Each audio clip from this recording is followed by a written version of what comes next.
नमस्कार।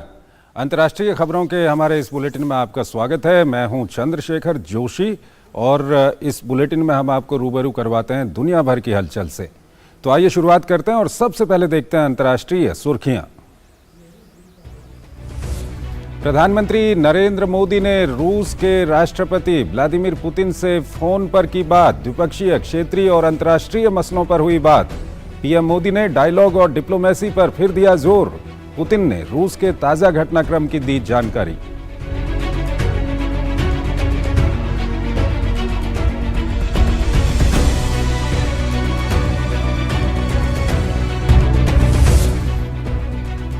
फ्रांस में नहीं थम रहा युवक की पुलिस के हाथों मौत के बाद शुरू हुआ बवाल। 3 रातों तक चले हंगामे के बाद और अधिक संख्या में पुलिस बल की तैनाती का फैसला।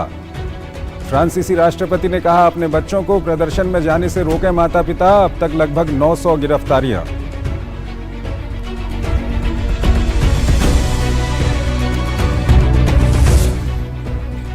दाखिलों में नस्ल जातीयता को ध्यान में रखते हुए प्रतिबंध के बाद अमेरिकी सुप्रीम कोर्ट का एक और बड़ा फैसला। लाखों छात्रों के शिक्षा ऋण माफ करने की राष्ट्रपति बाइडेन की योजना को किया रद्द। उदारवादी विचारधारा के 3 जजों ने 6 जजों के फैसले से जताई असहमति।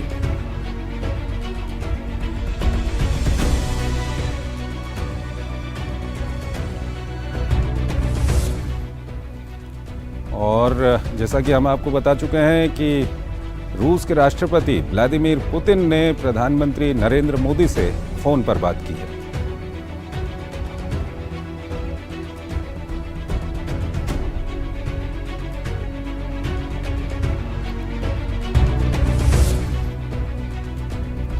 वैगनर समूह की नाकाम बगावत के बाद यूक्रेन ने रूस के खिलाफ रणनीति को दी नई धार। राष्ट्रपति जेलेंस्की ने सेना को बेलारूस की सीमा के पास मजबूत तैनाती का दिया आदेश। बेलारूस में ही निर्वासित होकर रह रहे हैं वैगनर समूह के प्रमुख। यूरोपीय संघ की बैठक में भी छाया रहा यूक्रेन संकट। आर्थिक तबाही से जूझ रहे पाकिस्तान को आईएमएफ से मिली अंतरिम सहायता। $3 अरब के सहायता पैकेज को लेकर दोनों के बीच बनी सहमति। आईएमएफ की बड़ी बैठक में मंजूरी के बाद पाकिस्तान को मिल सकेगी रकम। और आइए अब खबरों को विस्तार से देखते हैं और सबसे पहले आपको लिए चलते हैं यूरोप की ओर।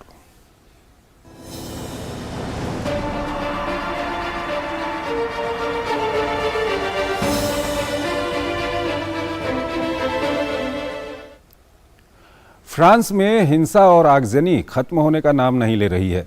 हालात इतने खराब हो चुके हैं कि फ्रांस के राष्ट्रपति इमैनुअल मैक्रों को अपना जरूरी दौरा छोड़कर आपात बैठक करनी पड़ी।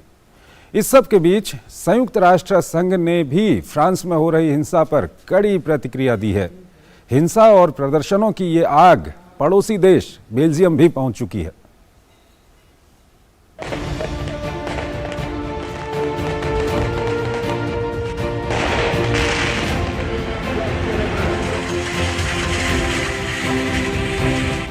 खुले और शांत विचारों वाला देश फ्रांस, जो पिछले 3 दिन से दंगे की आग में झुलस रहा है।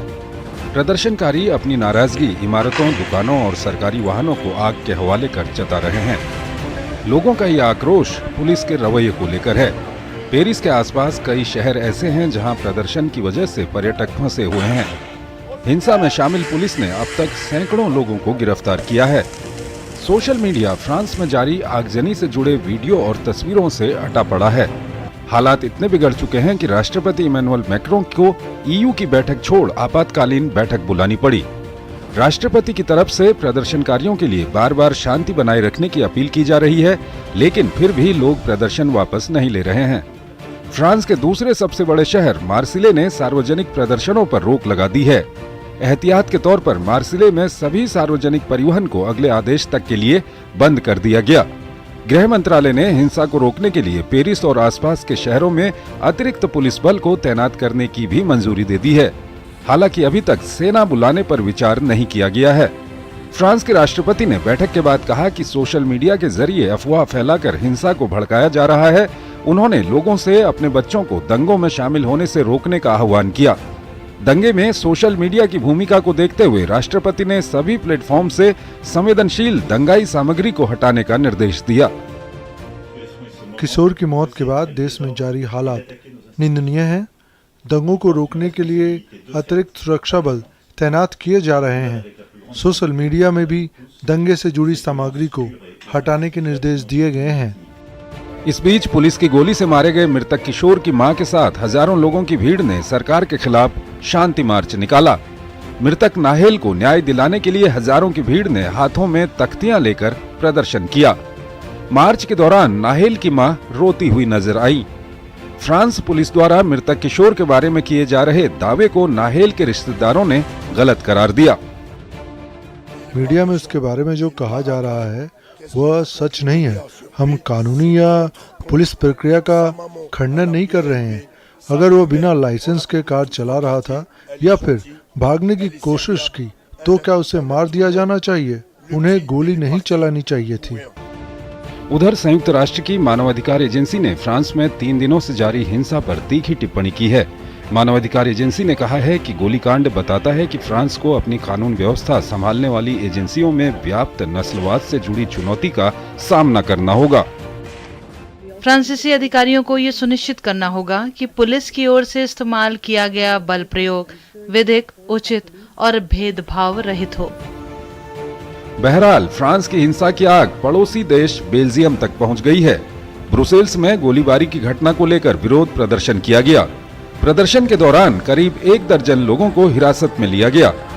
नाहेल इस साल फ्रांस में ट्रैफिक रोकने के दौरान पुलिस की गोलीबारी में मारा जाने वाला दूसरा व्यक्ति है। पिछले साल इसी तरह से रिकॉर्ड 13 लोगों की मौत हुई थी। और वहीं ब्रुसेल्स में हो रही यूरोपीय संघ की बैठक सुर्खियों में है। बैठक के दूसरे दिन यूक्रेन युद्ध, चीन के साथ संबंधों के अलावा अप्रवासन का मुद्दा चर्चा के केंद्र में रहा। बैठक में अप्रवासन के मुद्दे पर एकजुटता की कमी साफ नजर आई। पोलैंड और हंगरी जैसे देशों ने यूरोपीय संघ के अप्रवासन सुधारों का खुला विरोध किया। ये रिपोर्ट देखिए।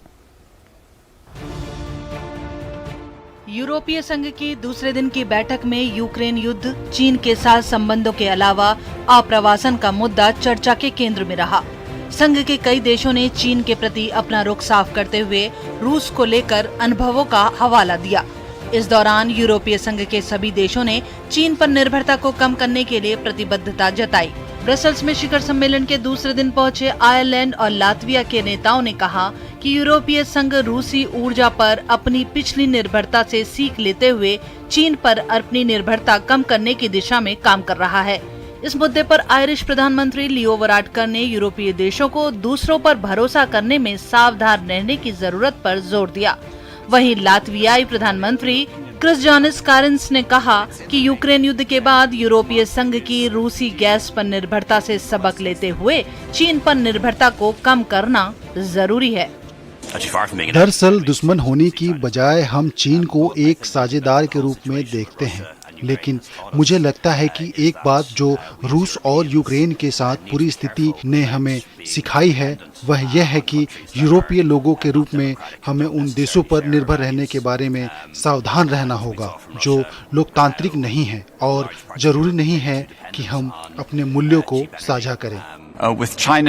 चीन के साथ हम सभी जिस शब्द का उपयोग कर रहे हैं वह डी रिस्किंग है, लेकिन यह मूल रूप से कहता है आकलन करें कि क्या हम अभी व्यापार में चीन पर कुछ मायनों में अत्यधिक निर्भर हैं और इसे कैसे कम किया जाए ताकि अगर दुनिया में बड़े पैमाने पर कोई परिवर्तन हो हम निराशित ना रह जाएं। वहीं बैठक में अप्रवासन के मुद्दे पर एकजुटता की कमी साफ नजर आई। पोलैंड और हंगरी जैसे देशों ने जहां यूरोपीय संघ के अप्रवासन सुधारों का खुला विरोध किया, यहां तक कि पोलैंड ने ईयू के प्रस्ताव पर वीटो तक की धमकी दे डाली। पोलैंड के प्रधानमंत्री माचियोज मोराविकी ने कहा कि यूरोप की सीमाएं सुरक्षित नहीं हैं, जिसकी वजह से हमारी सुरक्षा खतरे में है। उन्होंने ब्रसेल्स में यूरोपीय संघ के नेताओं के सामने सीमाओं की सुरक्षा के लिए एक प्रस्ताव भी पेश किया। ईयू परिषद की बैठक में मैंने निष्कर्ष में शामिल करने का अनुरोध किया कि स्थानांतरण प्रक्रिया स्वैच्छिक है, अनिवार्य नहीं, जबकि मैंने दूसरी तरफ से सुना कि इसे शामिल नहीं किया जा सकता है। दरअसल यूरोपीय संघ के देशों में शरणार्थी कानून के तहत यूरोप में प्रवेश करने वाले प्रवासियों के लिए जिम्मेदारी साझा करने की योजना पर सभी सदस्य देशों ने एक समझौते पर मोहर लगाई थी। समझौते के तहत उन देशों के लिए दायित्व को संतुलित किया गया जहां प्रवासियों की सहायता के लिए संबंधित देशों को वित्तीय सहायता देने का प्रावधान है। प्रवासियों को लेने से इनकार करने वाले देशों को इसके बदले प्रति व्यक्ति 20,000 यूरो का भुगतान करना पड़ता है। पोलैंड और हंगरी को छोड़ प्रवासी समझौते पर लगभग 2/3 EU के देशों ने अपनी सहमति दी थी। इससे पहले EU की बैठक में यूक्रेन के साथ एकजुटता दिखाते हुए संघ के सभी देश हर तरीके से सहायता पर एक मत नजर आए। हालांकि अप्रवासन के मुद्दे पर किसी एक निष्कर्ष पर पहुंचे बिना EU के देशों के बीच मिलीजुली प्रतिक्रिया देखने को मिली। और आइए अब आपको दिखाते हैं अमेरिकाना।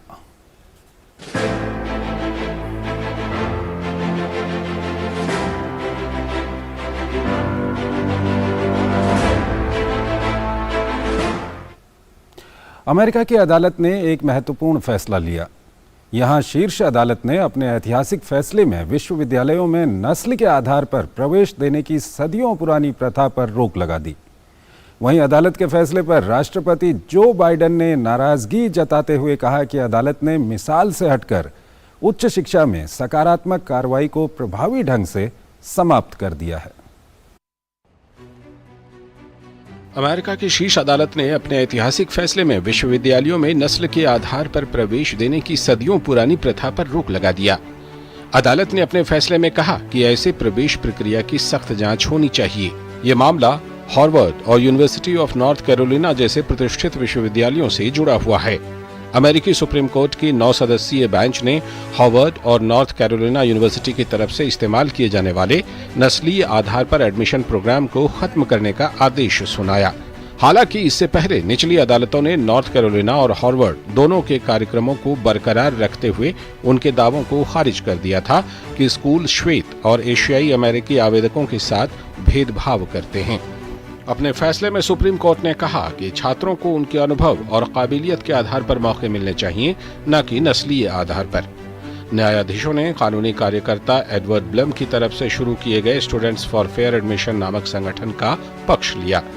दरअसल संगठन ने अदालत के सामने तर्क दिया कि हार्वर्ड की नस्ल पर आधारित एडमिशन पॉलिसी सन 1964 के नागरिक अधिकार अधिनियम का उल्लंघन करती है, जो नस्ल, रंग या राष्ट्रीय मूल के आधार पर भेदभाव को रोकता है। बहस के दौरान चीफ जस्टिस जॉन रॉबर्ट्स ने कहा कि कई शिक्षण संस्थानों ने लंबे समय तक नागरिक अधिकार अधिनियम का गलत निष्कर्ष निकाला कि किसी व्यक्ति की पहचान उसकी त्वचा से होती है। ये फैसला 1964 के नागरिक अधिकार अधिनियम के संस्थापक सिद्धांतों को फिर से स्थापित करती है, जो स्पष्ट रूप से अमेरिकियों के साथ नस्ल के आधार पर अलग व्यवहार करने से मना करती है। ये फैसला कलर ब्लाइंडनेस के कानूनी पक्ष को स्थापित करता है, वो पक्ष जो हमारे बहुनस्लीय बहुजातीय समाज को जोड़े रखता है। अदालत के फैसले पर राष्ट्रपति जो बाइडेन ने नाराजगी जताते हुए कहा कि अदालत ने मिसाल से हटकर उच्च शिक्षा में सकारात्मक कार्रवाई को प्रभावी ढंग से समाप्त कर दिया है। हालांकि उन्होंने कहा कि इस फैसले को आखिरी शब्द नहीं माना जाना चाहिए, क्योंकि अमेरिका में अब भी भेदभाव बरकरार है। हम इस फैसले को आखिरी फैसला नहीं बनने दे सकते। अमेरिका में भेदभाव अभी भी मौजूद है। यह कोई सामान्य अदालत नहीं है। इसमें शामिल 9 न्यायाधीश जो वैचारिक रूप से 6 रूढ़िवादियों और 3 उदारवादियों के बीच विभाजित है। अदालत के फैसले पर अमेरिका बचा हुआ नजर आ रहा है। सत्ताधारी पार्टी ने जहां फैसले पर नाराजगी जताई है, तो रिपब्लिकन नेता और पूर्व राष्ट्रपति डोनाल्ड ट्रंप ने फैसले को अमेरिका के लिए महान दिन करार दिया। US house speaker Kevin McCarthy ने कहा कि कोर्ट का ये ऐतिहासिक फैसला कॉलेज प्रवेश प्रक्रिया को निष्पक्ष बनाएगा और कानून के तहत समानता को कायम रखेगा। दरअसल अमेरिका में शिक्षा के क्षेत्र में नस्ल को लेकर हमेशा विवाद रहा है। अश्वेत और सामाजिक तौर पर पिछड़े वर्गों को उच्च शिक्षण संस्थानों में प्रवेश के समय आरक्षण देने की नीति पहली बार 1960 में लाई गई थी, जिसके बाद अमेरिकी समाज में विविधता को बढ़ावा देने में इसी नीति का पालन किया जाता रहा। बावजूद इसके अमेरिका के 9 प्रांतों में पहले ही नस्ल के आधार पर कॉलेजों में दिए जाने वाले एडमिशन पर रोक है। अदालत का ये फैसला प्रगतिवादियों के लिए एक और बड़ा झटका है, क्योंकि अमेरिकी सुप्रीम कोर्ट ने 1973 के ऐतिहासिक रो बनाम वेड फैसले को पलट दिया, जिसमें एक महिला को गर्भपात के अधिकार की गारंटी दी गई थी। संघ द्वारा गारंटी शुदा गर्भपात अधिकारों की समाप्ति के तुरंत बाद 50 में से आधे राज्यों ने इस प्रथा पर प्रतिबंध लगा दिया। अगली खबर भी अमेरिका से ही है। अमेरिका भीषण गर्मी से बेहाल है। वहीं कनाडा के जंगलों की आग के धुएं ने वहां लोगों को परेशान कर दिया है। अमेरिका में वाशिंगटन डीसी समेत कई शहर जंगलों की आग के धुएं की चपेट में हैं। कई इलाकों में एयर क्वालिटी इंडेक्स खतरनाक स्तर पर पहुंच चुका है। ये रिपोर्ट देखिए। दक्षिण अमेरिका के अधिकांश हिस्से भीषण गर्मी से बेहाल हैं। वहीं कनाडा के जंगल में लगी आग के धुएं से हालात और बिगड़ते नजर आ रहे हैं।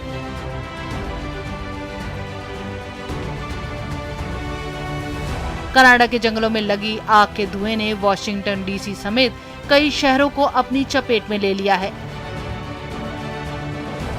प्रदूषण की वजह से आसपास के शहरों का air quality index alert red zone में पहुंच गया है, जो एनवायरमेंट प्रोटेक्शन एजेंसी के तहत स्वास्थ्य के लिहाज से बेहद अस्वस्थ श्रेणी के तहत आता है।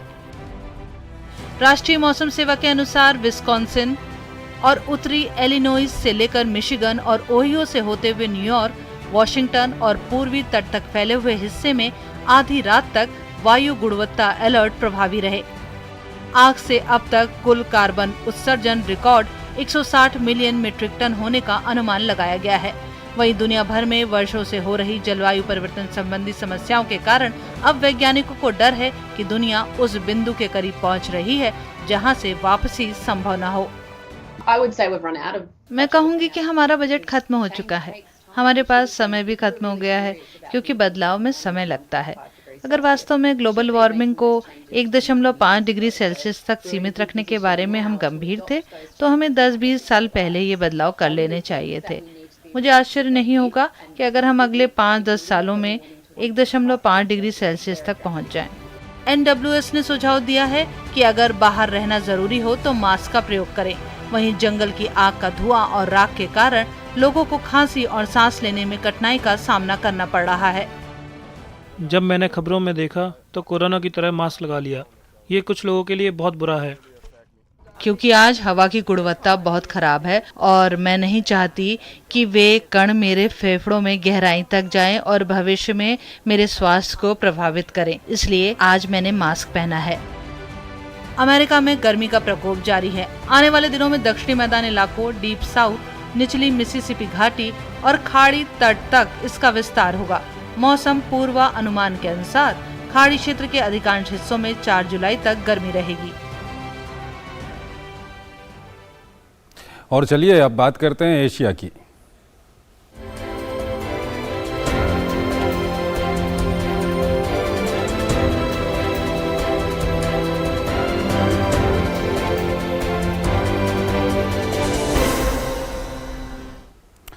प्रधानमंत्री मोदी और रूस के राष्ट्रपति पुतिन ने शुक्रवार को टेलीफोन पर बातचीत की। इस दौरान महत्वपूर्ण मुद्दों पर चर्चा की गई। दोनों नेताओं ने द्विपक्षीय, क्षेत्रीय और वैश्विक मुद्दों पर विचार विमर्श किया। बातचीत के दौरान द्विपक्षीय सहयोग में हुई प्रगति की समीक्षा की गई। दोनों नेताओं ने क्षेत्रीय और वैश्विक मुद्दों के साथ साथ आपसी हितों से जुड़े विषयों पर भी विचारों का आदान प्रदान किया। राष्ट्रपति पुतिन ने प्रधानमंत्री मोदी को रूस के हालिया घटनाक्रम के बारे में जानकारी दी। यूक्रेन को लेकर चर्चा करते हुए पीएम मोदी ने संवाद और कूटनीति की जरूरत को फिर दोहराया। दोनों नेताओं ने भारत और रूस के बीच खास रणनीतिक साझेदारी को और मजबूत करने के लिए प्रयास जारी रखने और परस्पर संपर्क बनाए रखने पर भी सहमति जताई। और अगली खबर पाकिस्तान से। अंतर्राष्ट्रीय मुद्रा कोष ने पाकिस्तान को फौरी तौर पर बड़ी राहत दी है, जिससे उसके कंगाल होने का खतरा फिलहाल टल गया है। IMF और पाकिस्तान के बीच हुए समझौते के बाद उसे $3 अरब की मदद मिल गई है। IMF के कार्यकारी अधिकारी नॉर्थन पोर्टर की तरफ से इस बात की जानकारी दी गई है। IMF ने 3 जुलाई 2019 को पाकिस्तान के लिए 21वें ऋण की मंजूरी दी थी। ये कार्यक्रम 30 जून को खत्म हो रहा था। हालांकि अभी इस समझौते पर अंतिम मुहर लगना बाकी है। पाकिस्तान जो डिफॉल्ट होने की कगार पर था, ये ऐलान उसके लिए बड़ी राहत लेकर आया है। देश इस समय गंभीर भुगतान संतुलन संकट और गिरते विदेशी मुद्रा भंडार से जूझ रहा है।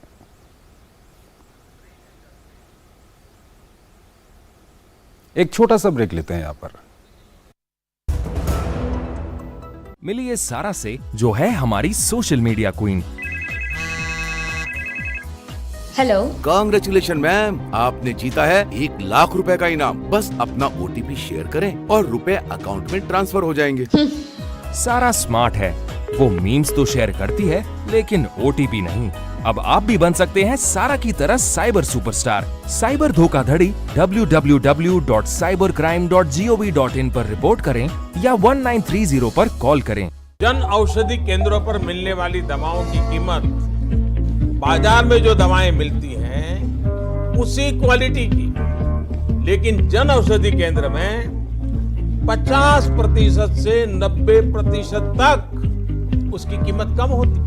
भारतीय जन औषधि परियोजना के अंतर्गत अब तक देश भर में हजारों जन औषधि केंद्र खोले जा चुके हैं, जहां पर 1800 से अधिक दवाइयां और 285 सर्जिकल उपकरण बहुत ही कम कीमतों पर उपलब्ध हैं। अधिक जानकारी के लिए जन औषधि सुगम मोबाइल ऐप को डाउनलोड करें या टोल फ्री नंबर 1800-180-8080 पर कॉल करें। स्वागत है आपका ब्रेक के बाद, और अब आपको दिखाते हैं विश्व संस्कृति।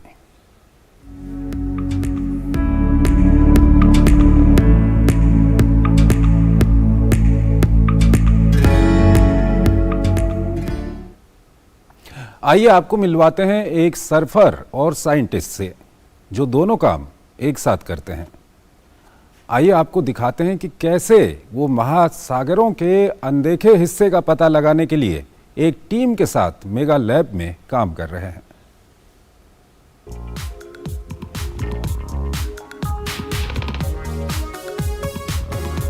ये हैं क्लिफ कैपोनो।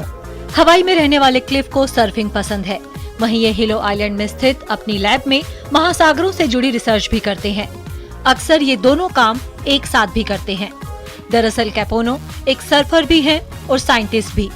अपने सर्फिंग स्किल्स और लहरों की एक्टिविटी की जानकारी के जरिए कैपोनो अपनी टीम के साथ मिलकर अंडर वाटर रीफ फॉर्मेशन के बारे में जानकारी इकट्ठा करते हैं।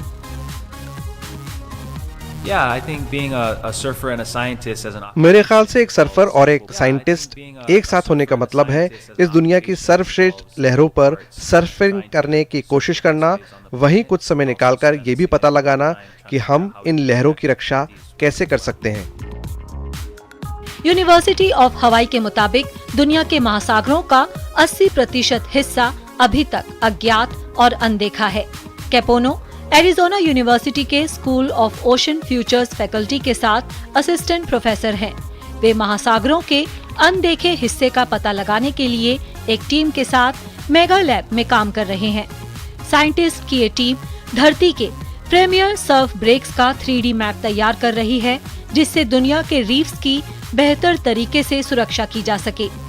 इस प्रोजेक्ट की खास बात यह है कि ये दुनिया भर के साइंटिस्ट्स और ऐसे एथलीट्स साथ मिलकर काम करते हैं जो स्किल्ड सर्फर्स हैं। कोरल हेल्थ और रीफ फॉर्मेशन की स्टडी के जरिए लहरों के आकार और रफ्तार पर उनके प्रभाव का पता लगाया जाता है। मेगा लैब में हमने अपने अलग तरीके निकाले हैं, जिनमें हम सामान्य कैमरे लेकर पानी के नीचे जाते हैं और कुछ तस्वीरें लेकर आते हैं। कुछ कोड के जरिए हम 3D मॉडल्स बनाते हैं। इस सूचना का उपयोग हम रीफ की सुरक्षा और भविष्य सुनिश्चित करने के लिए करते हैं। अपनी स्थापना के बाद से नॉन प्रॉफिट मेगा लैब ने 112 साइंटिफिक पेपर पब्लिश किए हैं, 43 रिसर्च ट्रिप आयोजित की हैं और 12 देशों में 1000 रीफ का सर्वेक्षण किया है। इन वैज्ञानिकों का मानना है कि संरक्षण का सबसे अच्छा रास्ता है कि लोग ज्यादा से ज्यादा बाहर निकलें, प्रकृति से जुड़ें और अपने पर्यावरण में रुचि दिखाएं। कैपोनो अपना काफी वक्त अलग अलग जगह घूमने में बिताते हैं। अब उनका अगला पड़ाव ताहिती है, जहां वे लोकप्रिय तिहुपू लहरों पर रिसर्च करेंगे।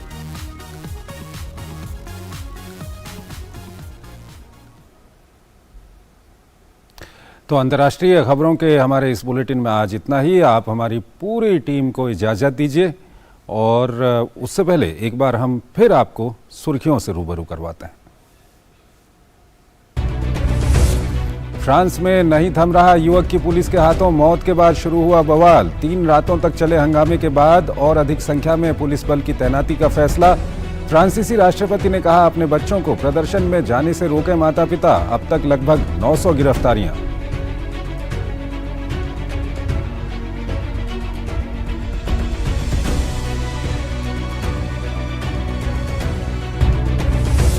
दाखिलों में नस्ल जातीयता को ध्यान में रखते हुए प्रतिबंध के बाद अमेरिकी सुप्रीम कोर्ट का एक और बड़ा फैसला।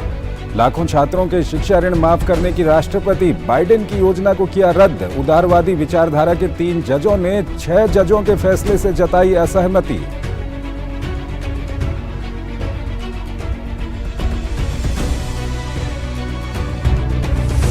वैगनर समूह की नाकाम बगावत के बाद यूक्रेन ने रूस के खिलाफ रणनीति को दी नई धार। राष्ट्रपति जेलेंस्की ने सेना को बेलारूस की सीमा के पास मजबूत तैनाती का दिया आदेश। बेलारूस में ही निर्वासित होकर रह रहे हैं वैगनर समूह के प्रमुख। यूरोपीय संघ की बैठक में भी छाया रहा यूक्रेन संकट।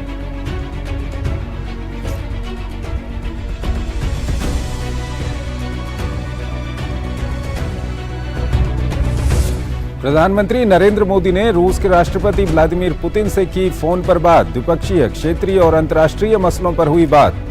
पीएम मोदी ने डायलॉग और डिप्लोमेसी पर फिर दिया जोर। पुतिन ने रूस के ताजा घटनाक्रम की दी जानकारी।